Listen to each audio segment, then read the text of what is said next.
3 NBA seasons for LeBron James, and right now on ESPN.com, a piece that only Dave McMenamin could write. He's been covering LeBron every day for 12 years, and he's had these questions he's always wanted to ask him. So LeBron agreed to answer 23 questions in honor of 23 seasons, and these interviews, they spanned the entire year. So Dave McMenamin, he joins us now. Dave, your goal to find new ways to cover LeBron, to ask him new questions after so much time, I would say that is achieved. But one piece, of course, that's getting a whole lot of attention right now is when you were in Chicago. And of course, when you're in Chicago, you had to ask him about an all-time Chicago great, and that is Michael Jordan. So can you just tell us a little bit about how you came up with the question, what his reaction was to answering it? How did all this unfold? Yeah, Malika, my goal was to actually have him talk about the aspects of his game that are better than Jordan's, just pure laid-bare opinion, no emotion in it, just analytically looking at him playing basketball and the parts that Jordan plays better than he does. Obviously, the conversation about the GOAT debate is going to follow, but LeBron is very reverential when it comes to Jordan. He wears number 23 since the time he was a child because Michael inspired him. He told me that Michael inspired me to be the guy taking the last shot, to wear sneakers like him, to fly through the air like him. He said when it comes to basketball, Michael, he admires his post game, his mid-range game, and his will and determination to win. But he said they're different players. LeBron is a point forward. He said Michael kind of likes to shoot. Oh, no, actually, Michael, he does shoot. And I look to pass. And beyond that, he said ultimately, though, he hopes that he made Michael Jordan proud wearing number 23 all these years. Maybe my favorite question of the 23, though, is I live with this pretty smart and inquisitive woman, and she's like, you should ask him what LeBron means. And so I, in Golden State this year, asked him the story behind the name LeBron, and he said it was his grandfather's friend's name, his grandfather's best friend name. Yeah. And there you go. Oh, hey, it's me. I'm smart and inquisitive. Thanks, hon. I appreciate that. I did think it was interesting that he said that that's something that he wanted to dive into after his playing career, to leave something to kind of be explored at that point in his life. I encourage everyone to read this. It's a great and unique story. But we got a game to talk about here, Dave. Game 5, Los Angeles Lakers, Houston Rockets. It's happening this evening. They're looking to close out this series. And Austin Reeves has been upgraded to questionable in this one. What's the likelihood that we're going to see him out on the floor? Certainly all signs are pointing in that direction. It's going to come down to how his body feels throughout the day. He went through a full practice with the team on Tuesday. Now, the question is, once he is cleared, if he is cleared, I should say, what capacity will we see him? J.J. Redick said there's been no determination made yet in terms of a minutes restriction. I think you have to look back to Austin coming back into the lineup in early February after missing the entire month of January with a calf injury. He came off the bench the first couple games and was able to still impact the game that way. With the way Marcus Smart and Luke Kennard have been playing this series overall, I think probably a smart way to go about things is to look at bringing Reeves off the bench in Game 5 if he is ready to go. Right, and when you look at the turnovers of LeBron James over the last couple of games, having someone else who can help him with the ball handling responsibilities, it wouldn't necessarily be a bad thing. Dave McMenamin, thank you very much for the insight. But right, it's not just Austin Reeves, it's Luka Doncic, who's also been out since that April 2nd game against the Thunder. So our senior insider, Shams Charania, is here with more. Shams, what's the level of optimism? We know that Reeves, you've reported that he may be back, but how far away is Luka Doncic here? Malika, one source told me this week that Luka Doncic is on the slow path on his recovery in that grade 2 hamstring strain rehabilitation. And the expectation around the Lakers is if they are able to advance to face Oklahoma City in the second round, Luka Doncic will be out at the start of that series. There's still no clarity on a timetable for him. As we see right there, he is starting some on-court movement. He's continuing to improve on that. There's still some ways to go, though, for him to have full ramp-up of basketball activities. Oh, interesting. Okay, so even for the second round, we could be looking at a delayed debut there. And then there's Kevin Durant on the Rockets side of all of this, Shams. We know that he's been ruled out for this game, but is there any optimism that if this series is extended that we could see him at some point?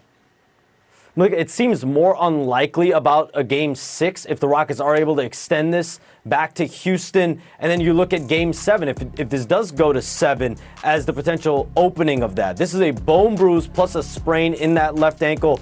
In the regular season, I've covered Kevin Durant bone bruise injuries. It's usually about 2 weeks. And so this is a 2 to 3 week injury in the regular season. He's still dealing with stiffness, some swelling, a lack of mobility in that ankle. So look for the Rockets now to rely on their young core. Amen Thompson, Reed Shepard, Alperen Sengun, Jabari Smith Jr. They're actually a plus 31 in their 61 minutes so far in this series. All right, so Kevin Durant, even if this thing does go to 6 games, we may not see him even then. Shams, thank you very much for the insight. Don't go too far. We got more for you in just a little bit. But Shams mentioned it, right? Houston is going to have to continue to lean on their youth. And that quartet, Sengun, Thompson, Smith, Shepard, this is the number that Shams was just talking about. When they're on the court together, they've outscored the Lakers by 31 points in the series. And that has Jabari Smith feeling quite confident. Stay with it, be us, be aggressive, play free. We're obviously the better team, I feel like. So just knowing that, being confident, trusting our work, and just telling us to be us. We're obviously the better team, I feel like. Amon, what does the Lakers' mindset need to be to close this thing out? You're at home. You need to knock out this game. Make sure you get this off the table while you got the chance to rest a couple of days now. You got an older LeBron. Get your rest. Make sure that you're on the table eating dinner with your family. I can see why the Rockets are trying to build some confidence because they probably should have won Game 3. That was a ridiculous way to lose, and then they won Game 4 handily. They think they've got momentum. They also have a system that they're playing against LeBron. He's got 16 turnovers in 2 games, as you mentioned. They're going to apply that pressure. Let's see if Austin Reeves can alleviate some of that pressure tonight. So do you think, Perk, that the Lakers close this thing out tonight? Absolutely not. I believe that this is heading back to Houston, and they do have confidence, and I agree with Jabari Smith. They do have the better basketball team. It's just been the IQ part of it that's been the separation, and what we've seen over the last 2 games is that Houston has gotten back to their identity defensively. Right, being defensive pests, especially on the perimeter. You look at Game 4, they completely took Marcus Smart and Luke Kennard out the game. Both of those guys were held under 10 points apiece. And so when you think about their style and how they want to play, their level of physicality, he wasn't lying. All they got to do is continue to play team basketball. They were sharing the ball. Everybody was involved. All starters in double figures.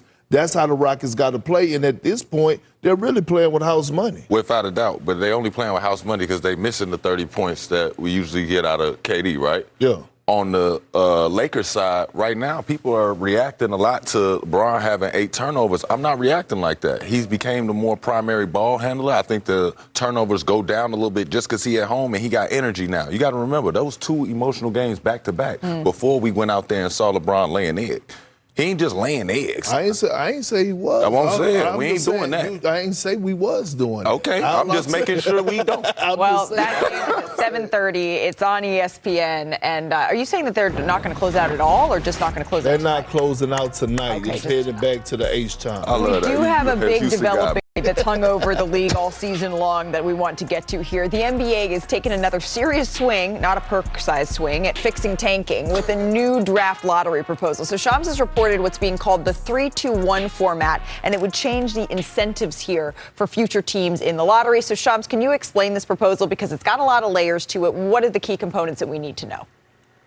Malika, flat out, this is Adam Silver, the NBA commissioner, his attack on losing teams and having a system where, quote, you hate to lose and it's uncomfortable to lose. And so basically what we'll see here in a vote with the Board of Governors on May 28th is the draft lottery moving from 14 teams to 16 teams. Flattened odds, but most importantly, penalizing the bottom 3 teams. That's why it's called the 3-2-1 by names. That means the lottery balls per team. So the bottom 3 teams now will lose ping pong balls because they're the 3 worst teams. That's now going to be called the relegation zone. So instead of four balls or 3 balls like teams 4 through 10 might get in terms of 3 lottery balls, you're only going to get 2. So Adam Silver basically punishing the teams that are trying to lose or are the worst in the NBA. So there's not going to be relegation to the G League, but you are going to lose lottery balls. So the NBA believes, and officials around the league believe, this encourages teams 1 through 3 to to try to win more so they're not in that relegation zone. Two other interesting layers here. You're not going to be able to get back-to-back years with a top overall pick or have top 5 picks in 3 consecutive years. And so you think about teams like Oklahoma City back during the Kevin Durant era or the San Antonio Spurs as currently constructed right now, those would not exist under these new policies. And so this is expected to start in 2027 through at least 2029. Then it'll go up for a Board of Governors vote whether this will stay or leave. All right. I want to bring Brian Windhorst into this. Thank you for explaining all of that, Shams. I understand de-incentivizing losing here, Brian. But at the same time, there are teams that are just bad that now, not in glamour markets, that don't really have any upward mobility. So how much do you think this is actually going to help the tanking issue? Because that's the issue here. It's the tanking piece. Well, this is an overcorrection. And the league knows it's an overcorrection because, as Shams just said, they're only committing to it for a couple years. Because they know that it's going to be, kind of out of control. But they're basically dealing with a bleeding wound and they're triaging it. They had 9 teams by the end of this year that were tanking, and they're trying to put the end to that. I do think this will stop that. I also think that next year that was naturally going to be fewer teams tanking for various reasons. So the draft's not a team. Yeah, I do think it does incentivize winning. That is better than the previous models. I assume Adam Silver wouldn't have rolled this out unless he has support from the 23 votes he needs from the 30 owners. Right. I assume that. However, I think if you're a small market team and you get bad, the only way you can get better is by getting top draft picks. And I would be reticent to vote for this. And the small market teams tend to block vote. But Adam, I'm sure has had those conversations. I suspect this will be a short-term fix. Well, as Shams mentioned, the next thing that needs to happen here is this goes up to a vote. Shams, thank you very much for explaining that to us. Let's get back to the game.